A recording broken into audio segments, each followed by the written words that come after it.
My name is James Waugh. I'm a software engineer in the Tampa Bay area. But outside of software engineering, I also have a passion for art, but not the type of art that hangs on walls. So today, in my 5 minutes, I wanted to share everyone my passion. So let me start with a couple names. I think we can recognize most of these. We have Van Gogh, Rembrandt, Michelangelo, and Andy Warhol. These are all very influential people that created works that inspire generations and continue to inspire us today.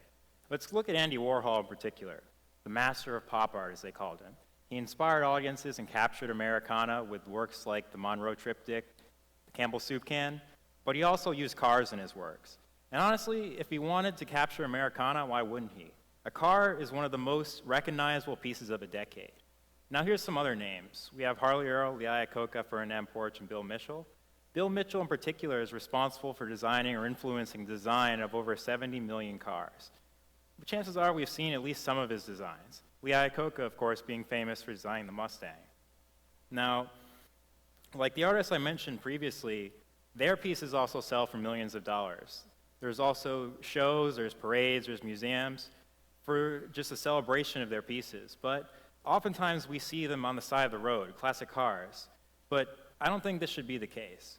So to paint a picture, I wanted to go back to the end of World War II. Depending on where you are, it could be the best of times, could be the worst of times. In America in particular, you had soldiers coming home. You wanted people with new things. The suburbs were being built. Eisenhower highway system was being made.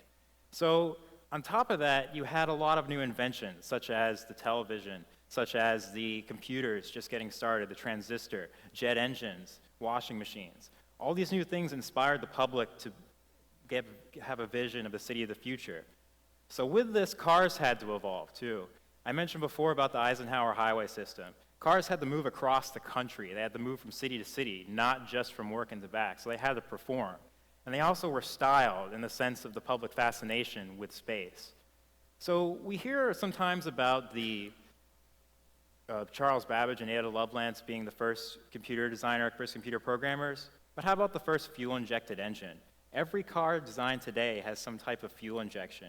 And that was mostly made in the 50s to make cars perform. So maybe the space-age thing didn't work out. I don't see flying cars quite yet. Maybe the television back then, wasn't so great. Maybe the houses don't exist anymore. But all of those, plus more, are embodied by the automobiles from that era. So that's a little bit why I own my 1957 Chevrolet Bel Air. So it's been a great experience owning this. I brought it to a couple of shows, won a couple of trophies, but I'm not a huge mechanic myself. So here's me when I figured out how to change the oil on the car. So I was so happy, I stopped, I took a selfie. I bought some car jacks, jacked it up, undid the nut, and I looked online, made sure I was doing it right, and I was really happy. But also, like any old beast, mechanical beast, or maybe non-beast, they have to have some ever-loving care. And yes, I did check the dates on these photos. They are actually all separate days.